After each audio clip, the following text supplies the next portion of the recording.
존경받는 기업인이 되려면 기업은 단순히 돈을 버는 곳이 아니라 사람을 배우고 사람을 키우는 학교입니다.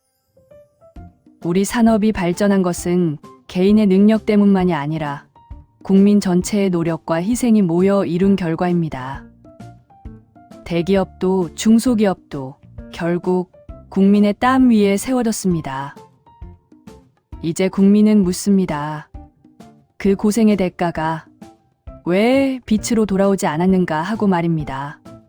사장은 투자자이자 지도층입니다. 그러나 지금의 많은 지도층은 기업이 잘 돼야 한다라는 이윤 중심의 사고에 묶여 있습니다.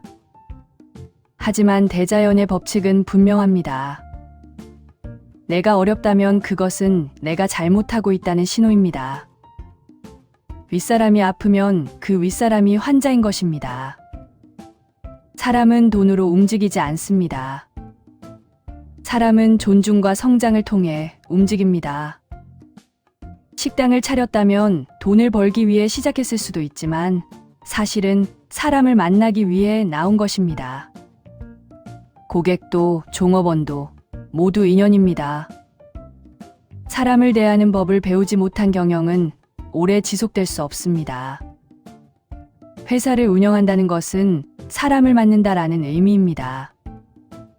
내 밑에 10명의 직원이 있다면 그들의 생계뿐 아니라 지적 성장까지 함께 책임져야 합니다. 내가 얻은 지식의 30%는 그들에게 나누어야 합니다.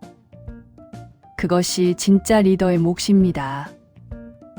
종업원이 10년을 함께 했는데도 지혜가 자라지 않았다면 그 책임은 직원이 아니라 사장에게 있습니다.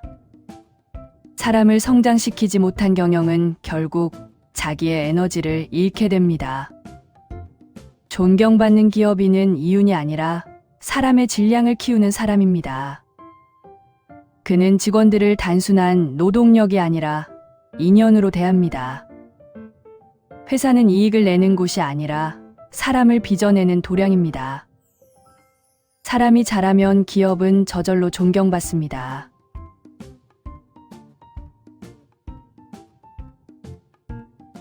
존경받는 기업인이 되려면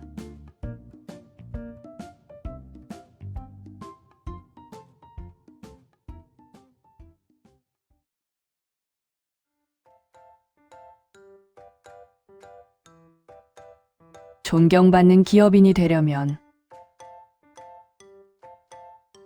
사람들이 모이는 이유는 단순한 교류가 아니라 서로의 에너지를 나누며 함께 성장하기 위함입니다. 강의를 듣기만 하는 모임보다 각자가 자신의 경험을 나누고 발표하며 마음속의 에너지를 꺼낼 때 모임은 비로소 살아납니다. 말 속에는 강력한 에너지가 담겨 있으며 서로의 말을 주고받는 순간 그 에너지가 교환되고 지혜가 열립니다. 사람이 만나는 데에는 모두 이유가 있습니다. 지금 내 앞에 온 인연 안에는 내가 성장하기 위해 필요한 에너지가 들어 있습니다. 눈앞의 인연을 제대로 소화하지 못하면 그 다음 단계의 기회는 나를 향해 와도 보이지 않습니다. 앞의 인연을 바르게 대하고 에너지를 바르게 주고받을 때 다음 길이 열립니다. 지도자는 아랫사람을 꾸짖을 권리가 없습니다. 윗사람은 아랫사람보다 30% 높은 에너지 질량을 지닌 존재이므로 그 에너지를 이끌어주고 성장시키는 것이 역할입니다. 학력이 높거나 지식이 많다고 해서 위가 되는 것이 아닙니다. 질서의 법칙에 따라 인연은 항상 적절한 위치에서 오며 그 자리에서 배우고 나누게 되어 있습니다. 사장은 모든 것을 다 알아서는 안 됩니다.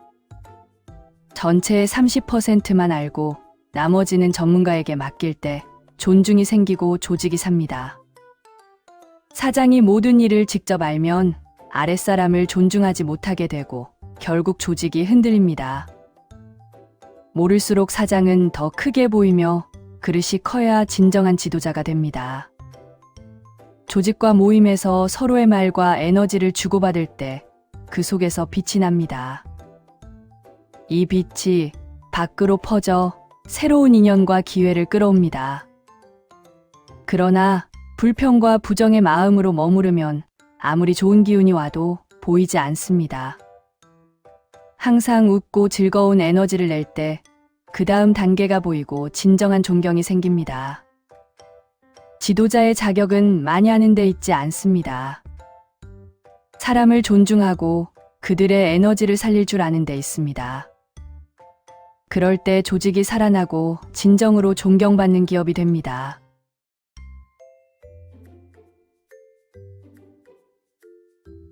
존경받는 기업인이 되려면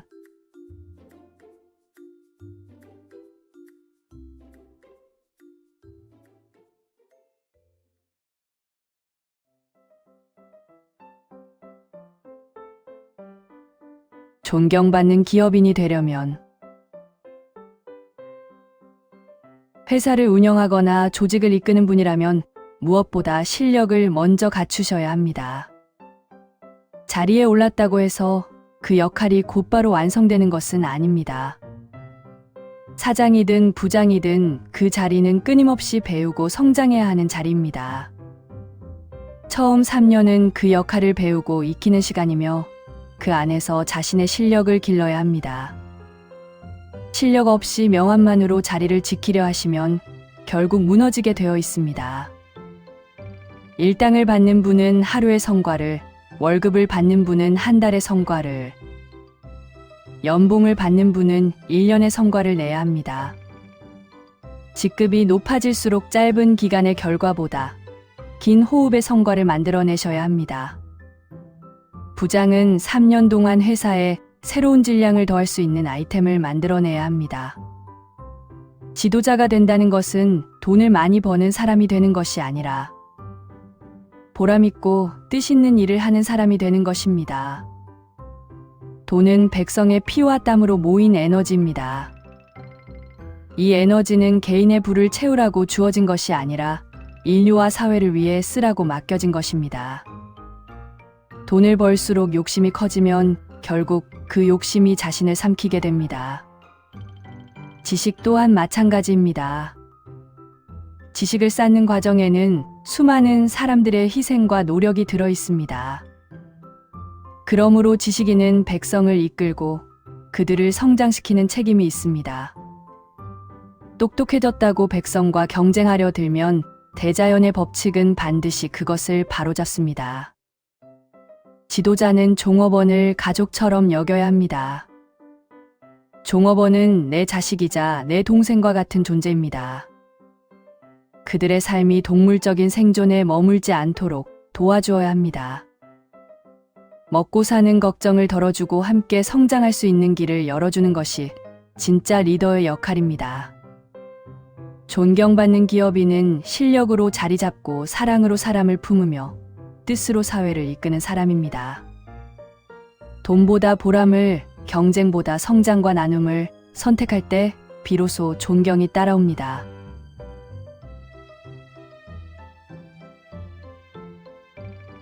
존경받는 기업인이 되려면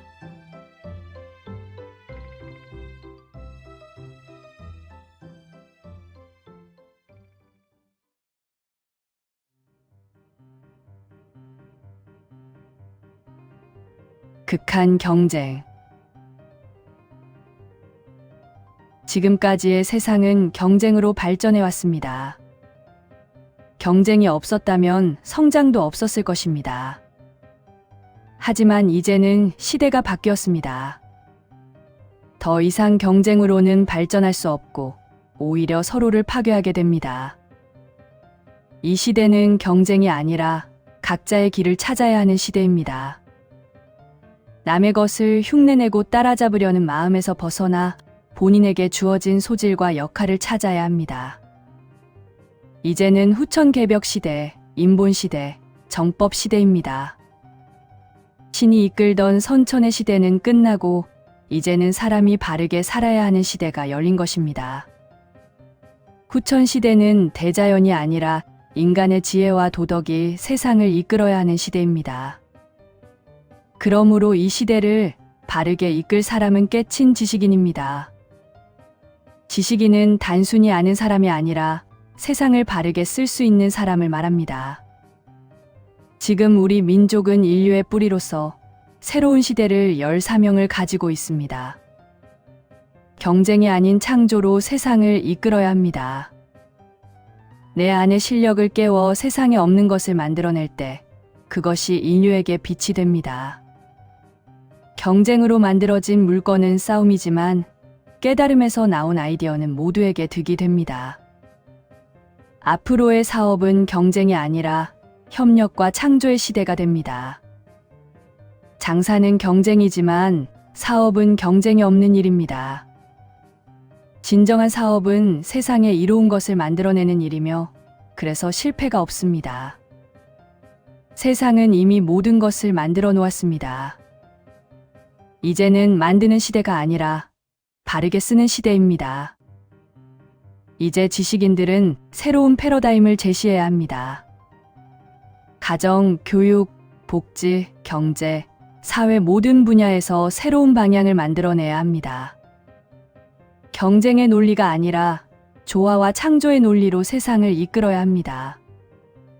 지금의 보수와 진보, 경제와 사회의 대립은 서로를 탓할 일이 아닙니다. 바른 것은 누구도 거부하지 않습니다. 도량이 넓은 보수와 새로움을 찾는 진보가 함께 새로운 길을 만들어 가야 합니다. 앞으로 이 민족은 인류가 기다려온 새로운 모델을 제시할 것입니다. 한 사람의 깨달은 지식인으로부터 새로운 사회가 열리고 경쟁이 사라진 세상에서 모두가 제 몫을 다하며 사는 시대가 시작됩니다. 이것이 정법 시대이며 인본 시대이며 인류가 기다려온 후천 개벽의 길입니다.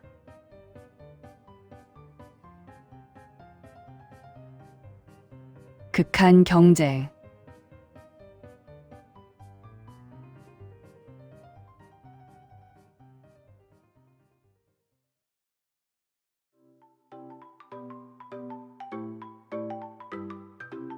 지구 재앙이 왜 일어나는지. 우리 민족은 오래전부터 영적인 민족으로 알려져 있습니다. 지도자라 불릴 만한 사람들은 누구나 영적인 힘을 통해 세상을 보는 능력이 있으며 과거의 예언들도 대부분 그런 시각에서 나온 것입니다. 미국은 물로, 일본은 불로 다스려질 것이라는 예언도 그 시대의 지식과 표현으로 보인 것을 그대로 말해놓은 것일 뿐 실제로는 자연의 큰 흐름을 영적으로 관찰한 결과였습니다. 지금도 무속인이나 도인들은 이런 흐름을 봅니다. 다만 누군가는 흘려보내고 누군가는 기록할 뿐입니다. 자연 재앙을 이해하려면 대자연의 운행 원리를 알아야 합니다. 지구는 3차원 에너지 체계 속에서 30%, 70%의 두 단계 운행을 거칩니다. 30%가 운행되던 시기에는 지각이 크게 요동치며 산이 바다에서 솟고 땅이 가라앉는 등 엄청난 변동이 일어났습니다. 지금 인류는 70% 운행의 마지막 구간에 있습니다. 2012년을 끝으로 70% 운행이 마무리되며 2013년부터는 남은 30%가 새로운 방식으로 작동하기 시작합니다. 이 전환기의 격한 흐름 속에서 자연재해와 국제적 사건들이 크게 일어납니다. 이런 재앙의 근본 원인은 사람의 마음과 말에서 비롯됩니다. 인간이 쏟아내는 말과 감정은 에너지이며 그 에너지가 대자연을 흔들고 변화시키는 힘을 갖습니다. 불만과 분노가 쌓여 임계점에 이르면 그 양이 질로 변해 전쟁이 일어나고 자연현상이 격해집니다. 2차 세계대전도 이런 흐름 속에서 생겨난 것입니다. 70% 운행 구간은 인류가 모든 모순을 드러내는 시기입니다. 세상에 필요한 모든 도구, 지식, 구조가 이 기간에 만들어졌고 이 과정에서 여러 왜곡과 모순이 자연스럽게 발생했습니다. 이제야 비로소 답을 꺼낼 준비가 되어 있는 것입니다. 답은 2013년 이후 해동대한민국에서 나옵니다. 이 땅에 태어난 아날로그 세대는 전쟁을 직접 겪지는 않았지만 세상 지식을 온전히 흡수하며 최고의 DNA로 태어났습니다. 선조들은 혈통을 지키기 위해 수천 년을 준비했고 그 결과 지금의 세대는 국제적 문제까지 풀 수 있는 역량을 갖추게 되었습니다. 우리는 어릴 때부터 민족의 역사적 사명을 띠고 이 땅에 태어났다. 안으로는 자주독립, 밖으로는 인류공영에 이바지한다라는 말을 배웠습니다. 그 큰 문장을 어린 나이에 억지로 외웠다는 사실이 이미 우리의 사명이 무엇인지 말해주고 있습니다. 지금 인류는 모순의 시대를 지나 답을 생산해야 하는 시대에 들어섰습니다. 저마다 가진 지식과 소질은 인류가 풀지 못한 숙제를 해결하기 위해 주어진 것입니다. 지구 곳곳에서 일어나는 재난에만 주목할 필요는 없습니다.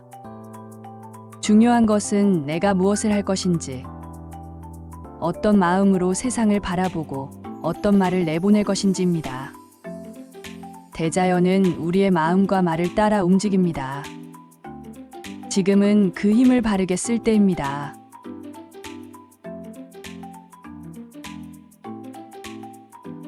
지구 재앙이 왜 일어나는지,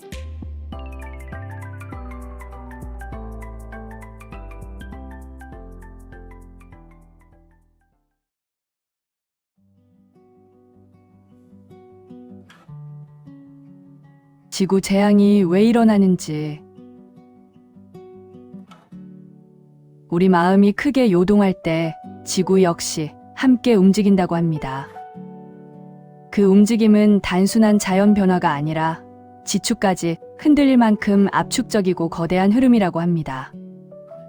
지구가 흔들리면 태양계가 움직이고 태양계가 움직이면 은하계까지 연쇄적으로 변동이 일어나는 것이 대자연의 원리라고 합니다.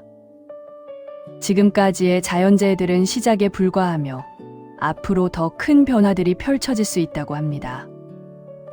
그러나 그 변화 속에서도 이 땅, 해동대한민국은 가장 안전한 뿌리의 자리라고 말합니다. 세상을 거대한 고목나무에 비유하면 서양은 가지, 중국과 중원은 몸통, 그리고 한반도는 인류의 뿌리에 해당하는 자리라고 합니다. 산과들의 비율, 지형의 구조, 둘레와 규모까지 이 땅은 대자연의 법칙을 정확히 맞춘 곳이라고 합니다.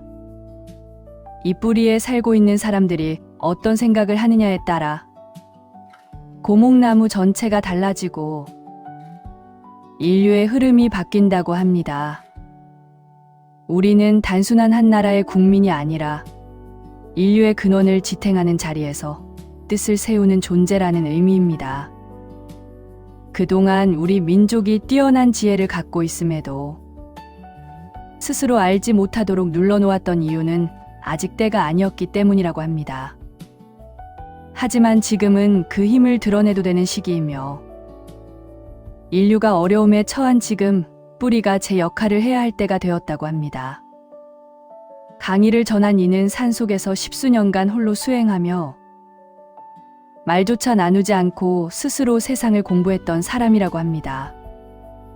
대자연 속에서 본 세상은 이미 완벽하게 짜여진 큰 판이었으며 이제 그 판을 움직일 때가 되었고 그 역할을 해야 할 때가 되었음을 알려줍니다. 지식을 갖춘 사람은 재능보다 더 큰 힘을 지닌다고 합니다. 그리고 지식은 자신만을 위해 쓰는 순간 힘을 잃고 백성과 인류를 위해 쓰려는 순간 지혜가 열린다고 합니다. 지식인은 백성의 피와 땀으로 길러진 존재이기에 그 지식은 결국 세상을 위해 쓰여야만 의미가 생긴다고 말합니다. 백성들은 열심히 일하며 노동 속에서 경제를 만들어 왔습니다. 그 경제의 대부분은 아직 쓰이지 않고 남아있는데 이것은 나라가 해야 할 큰 일을 위해 모아둔 힘이기 때문입니다. 이제 지식인들이 인류를 위한 프로젝트를 열기 시작하면 그 경제는 쓰일 것이고 백성들이 흘린 땀의 보람이 드러나게 될 것이라고 합니다. 앞으로 큰 변화가 다가오더라도 이 나라는 뿌리로서 제 역할을 하며 인류의 새로운 질서와 길을 열어 좋은 세상을 맞이하게 될 것이라고 전합니다.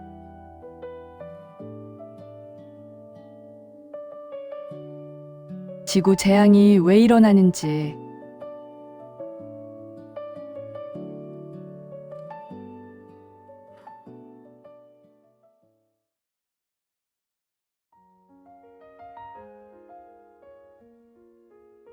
악법도 꼭 지켜야 하나요? 악법도 그 시대의 흐름 속에서 생겨나는 법입니다. 예전처럼 무지하던 시절에는 억울하면 저항하기도 했지만 지식사회에서는 저항보다 지혜로운 해결이 더 필요합니다. 지금 존재하는 많은 악법은 국민의 기운이 탁해진 시대적 환경 속에서 만들어진 것이기 때문에 사람들은 각자 편법으로 비껴가며 최소한의 충돌만 일어나는 것처럼 보입니다. 악법이 있다고 해서 모두가 피해를 보는 것은 아니며 흐름과 기운에 따라 맞을 사람만 맞는 것처럼 보이기도 합니다. 악법은 시대가 성숙하면 자연스럽게 사라집니다. 사회 질서가 흐트러져 있을 때 악법이 등장하고 사회가 바르게 정리되면 그 법은 역할을 다하고 사라지게 됩니다. 문제의 핵심은 악법 그 자체가 아니라 그 법을 바르게 손질해야 할 지식인들이 제 역할을 하지 못하고 있다는 점입니다. 한 사람의 지식인을 길러내기 위해 국민의 피와 땀이 얼마나 들어가는지 알게 되면 지식인의 책임이 얼마나 큰지 깨닫게 됩니다. 지식인은 단순히 공부를 많이 한 사람이 아니라 사회 질서를 바로잡는 역할을 맡은 사람입니다. 이 책임을 다하지 못하면 그 무게는 결국 지식인 자신에게 돌아옵니다.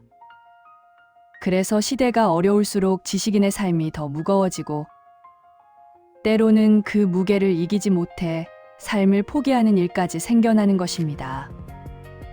지식인이 깨어나야 사회가 바로 섭니다. 그래서 이 시대에는 스승이 필요합니다.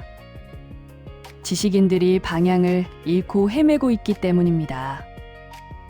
지식인들이 제자리를 찾고 바로 설 때 더 이상 악법은 만들어지지 않습니다. 세상의 불합리와 불편함을 바로잡는 일은 결국 지식인의 몫입니다. 악법의 존재는 사회가 아직 제대로 정리되지 않았다는 신호이며 지식인이 그 역할을 수행하기 전까지 악법은 계속 나타나게 됩니다. 그러나 지식인이 본분을 다하기 시작하면 악법은 하나둘 사라지고 국민이 바라는 건강한 사회가 비로소 현실이 됩니다.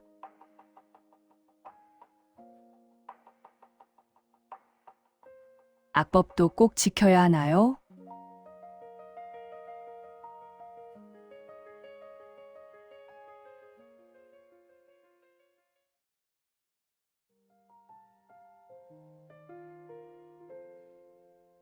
기업 총수부인들의 내조와 사회 참여는 어떻게 해야 하나요? 지금 여성들이 사회에 많이 나오고 있지만 무엇을 해야 하는지 정확히 아는 사람은 많지 않습니다. 집 안에서 머물던 시대가 있었고 밖으로 나와야 할 시대도 있습니다. 지금은 여성들이 바깥으로 나와 목소리를 낼 시기입니다. 2차 대전 이후를 정법시대 1세대의 시작이라 보면 노동자도 지식인도 보수도 각자의 영역에서 1차적인 성장을 완성했습니다. 여성들도 마찬가지로 집안에서 맡았던 여러 역할을 시대에 맞게 수행하며 성장해왔습니다. 여성의 역할은 매우 다양했습니다. 가사를 돌보는 사람, 아이를 키우는 사람, 지식을 쌓는 사람, 남편을 내조하는 사람, 생계를 위해 시장에서 일하는 사람 등 각각 맡은 자리가 달랐습니다. 그런데 오늘날 많은 여성들이 남자들이 하는 일과 똑같은 자리를 차지하려고 사회에 나오면서 음양의 균형이 흐트러지고 있습니다. 남자의 자리는 남자가 잘하고 여성의 자리는 여성이 잘합니다. 경영, 기술, 자본 운용처럼 남성 중심으로 다져진 영역을 억지로 대신하려 하면 단기적으로는 굴러가는 듯 보이지만 시간이 지나면 체계가 흔들립니다. 여성은 자라온 과정 자체가 다릅니다. 돈거래를 중심으로 성장한 것도 아니고 조직 운영을 배우며 자란 것도 아닙니다. 그렇다고 역할이 없다는 뜻은 아닙니다. 여성에게는 다른 재능이 있습니다. 대화를 통해 사람의 이야기를 듣고 정리하고 허점을 발견해 개선점을 찾는 능력. 사회의 내면을 들여다보고 부족한 점을 메워주는 능력. 이것이 바로 음의 지혜입니다. 여성은 세상을 건설하는 힘, 양의 에너지를 담당하는 존재가 아니라 이미 만들어진 사회를 더 깊고 단단하게 운용하는 역할을 가진 존재입니다. 그래서 여성의 시대는 언제 오느냐 하면 사회가 어느 정도 기준을 갖추고 난 뒤 정신, 문화, 복지, 연구가 필요한 운용의 시대가 펼쳐질 때 등장합니다. 실제로 지난 15년 동안 한국 사회에서 여성 상위 시대라는 말이 등장한 이유도 이제 여성이 사회의 내면을 다듬고 조율할 시기가 왔기 때문입니다. 여성의 사회 참여는 장군이나 장관처럼 앞에서 힘으로 밀어붙이는 자리를 차지하는 것이 아닙니다. 그 자리는 이미 구조가 마련되어 있고 남성이 해도 충분히 돌아갑니다. 여성이 등장하면 사회는 질적으로 변화해야 합니다. 기업의 CEO가 바뀌면 회사 문화가 달라지듯 여성이 나올 때는 사회가 한 단계 더 지혜로운 구조로 전환되어야 합니다. 여성이 해야 할 사회 참여는 운용, 연구, 분석, 내조, 기획, 방향 설정 같은 질을 높이는 역할입니다. 국가가 성장하는 동안 소외되거나 자리가 흔들린 부분을 찾아내고 그 결핍을 채우는 일이 바로 여성의 역할입니다. 남성은 밖에서 뛰기 때문에 세상의 세부 구조를 볼 시간이 없습니다. 여성은 그동안 비교적 많은 시간을 통해 사회의 정보를 자연스럽게 흡수해왔습니다. 신문, 방송, 잡지, 주변의 흐름이 대부분 여성을 통해 사회 안으로 전달된 것도 그런 이유입니다. 하지만 이 흐름을 몰라서 여가 활동, 취미 활동만 하며 시간을 흘려보낸 경우도 많았습니다.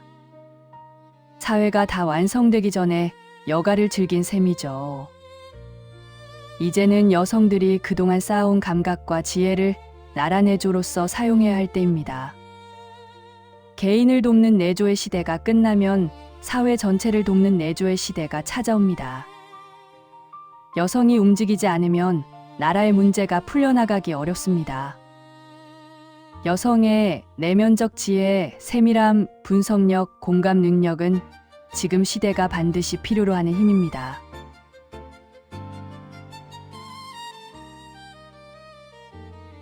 기업 총수부인들의 내조와 사회 참여는 어떻게 해야 하나요?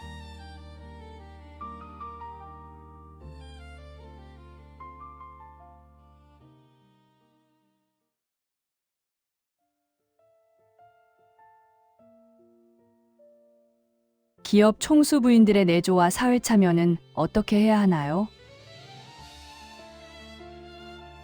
여성 상위 시대가 열렸지만 많은 여성들이 무엇을 해야 하는지 방향을 찾지 못한 채 사회로 쏟아져 나오고 있습니다. 직업을 갖고 기술을 익힌 여성들은 전문 분야에서 역할을 하지만 집안의 마님들처럼 나라의 어머니가 될 위치에 있는 여성들은 다른 차원의 준비가 필요합니다. 이들은 단순히 밖으로 나와 활동하는 것이 아니라 사회 전체를 품고 이끌 수 있는 지적 기반과 덕성을 갖추는 데 집중해야 합니다. 그러나 많은 여성들이 그 기초를 갖추지 못한 채 사회에 나오면서 방향을 잃습니다. 경제가 갖춰진 시점에서 밖으로 나오다 보니 무엇을 할지 자문을 구하고 조언을 따르면 대부분 돈을 쓰는 일로 이어지기 쉽습니다. 남편이 돈을 관리하고 있으면 이를 둘러싼 갈등이 생기기도 하고 심지어 경제적 독립을 위해 이혼을 선택하는 사례도 생깁니다. 하지만 이렇게 얻은 돈으로 무언가를 시작한다고 해도 대부분은 수입 구조를 이해하지 못해 실패로 이어지기 마련입니다. 쓰는 데는 익숙하지만 들어오는 돈을 관리하며 사업을 꾸려가는 데는 훈련이 부족하기 때문입니다. 여성이 사업을 한다면 장사가 아니라 사람을 이롭게 하는 일을 해야 합니다. 사람을 살피고 돕는 일, 즉 복지가 여성의 본성에 가장 잘 맞습니다. 복지라는 것은 어려움 속에 놓인 사람들을 일으키고 삶을 바로잡아주는 일이며 이것이야말로 시대가 기다리는 새로운 패러다임입니다. 지금까지 인간 사회는 복지, 관리만 해왔지 진짜 복지 사업을 시작하지 못했습니다. 그래서 복지 수급자는 늘어나지만 그들을 일으켜 세우는 구조는 마련되지 않았습니다. 지적인 여성들이 이 복지 패러다임을 연구하고 새롭게 정립해야 합니다. 이들은 소외된 이웃을 살피는 데 타고난 감수성을 지니고 있으며 고통을 보면 그냥 지나치지 못하는 DNA가 있습니다. 그들의 깊은 마음과 지성을 모아 복지의 새로운 틀을 만들어 간다면 이는 우리 사회 전체를 변화시키는 백신과 같은 역할을 하게 됩니다. 대기업 총수의 부인들은 이러한 여성 엘리트들의 활동을 뒤에서 뒷받침하며 대모의 자리에서 사회적 어머니 역할을 해야 합니다. 엘리트 여성들이 연구하고 실천하고 마님들이 그 뒤를 든든히 받쳐주면 완전한 팀이 됩니다. 이렇게 만들어진 새로운 복지 패러다임은 콘텐츠와 지적 자산이 되어 한국 사회 곳곳에 적용될 수 있습니다. 그 결과 소외된 이들이 다시 희망을 찾고 삶이 변화하는 모습이 보이기 시작하면 복지의 패러다임은 국제적으로 인정받게 됩니다. 앞으로 한국은 단순한 관광의 나라가 아니라 세계가 배우러 오는 나라가 되어야 합니다. 선진국들도 복지 딜레마에 빠져 있기 때문에 새로운 복지 모델을 찾기 위해 한국을 찾게 될 것입니다. 복지 시설을 견학하고 교육 프로그램을 배우려는 교육 관광이 일어나면 이는 경제적 수입을 넘어 인류에 공헌하는 길이 됩니다. 여성은 말을 잘하고 가르치는 능력이 뛰어나기 때문에 복지 패러다임을 교육하고 확산시키는 역할도 맡아야 합니다. 학교가 아닌 삶의 현장에서 사람들의 삶을 바꾸는 교육, 희망을 주는 교육, 시대의 방향을 밝혀주는 교육을 이끌어야 합니다. 여성은 욕심이 아니라 덕으로 살아야 빛납니다. 세상을 돕고 사람을 살리는 일에서 진정한 여성의 힘이 드러납니다. 이러한 여성들의 마음과 역할이 모일 때 한국은 새로운 복지 시대를 여는 중심이 되고 인류가 찾아오는 성모 국가로 성장하게 됩니다.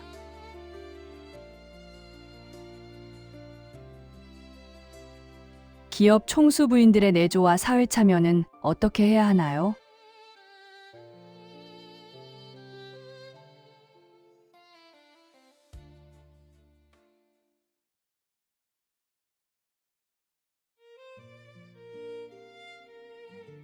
기업가 부인의 사회적 역할과 투명한 기부.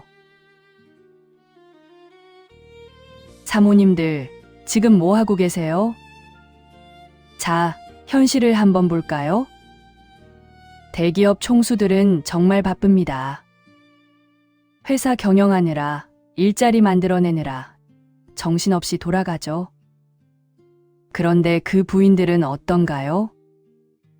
솔직히 말해서 할 일이 없습니다. 그래서 뭘 하냐고요? 명품 쇼핑하러 다니고 아니면 뜬금없이 빵집이나 카페를 차려요. 그것도 서민들이 근근히 장사하는 동네에 말이죠. 당연히 욕먹죠. 재벌이 서민 밥그릇까지 뺏는다 라고요. 이게 맞는 그림일까요? 아니죠. 진짜 사모님의 역할은 따로 있습니다. 복지재단을 만드세요.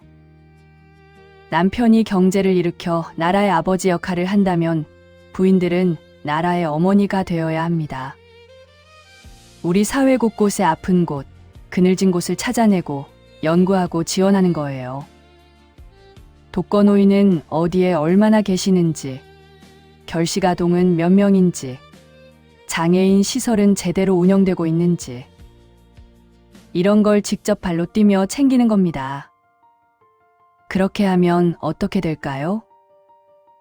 남편은 경제를 살리고 부인은 국민의 아픔을 돌보고, 이 부부를 누가 욕할 수 있겠어요? 기업도 사랑받고 가족도 존경받게 됩니다. 오른손이 한 일을 왼손이 모르게? 이제 그런 시대 아닙니다. 옛날 어른들이 그러셨죠. 선행은 남몰래 해야 한다. 덕은 싸퇴 드러내지 마라. 아름다운 말씀이죠. 근데 이게 지금 통할까요? 절대 안 됩니다. 왜냐고요? 요즘 같은 세상에 몰래 기부하면 어떻게 될까요? 중간에서 배달 사고 납니다. 횡령당하고 엉뚱한 곳에 쓰이고 정작 필요한 사람한테는 안 가요. 더 큰 문제는요. 그 돈이 잘못 쓰이면 그 업보가 누구한테 돌아갈까요? 기부한 사람한테 돌아옵니다. 억울하죠? 선한 마음으로 낸 돈인데 말이에요. 그럼 어떻게 해야 할까요? 만천하에 공개하세요. 저는 이번에 10억 원을 기부합니다. 이 돈은 어느 지역의 결식아동들 급식비로 쓰여야 합니다. 집행 내역은 매달 공개하겠습니다. 이렇게 확실하게 밝히는 거예요. 그러면 어떻게 될까요? 모두가 지켜봅니다. 감시자가 생기는 거죠.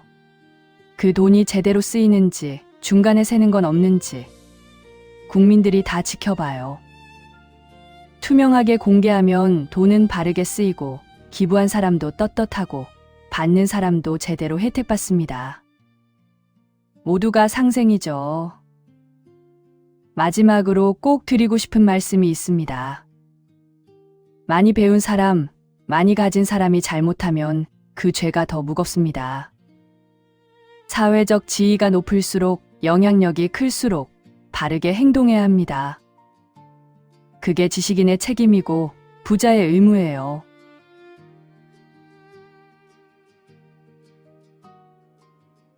기업가 부인의 사회적 역할과 투명한 기부.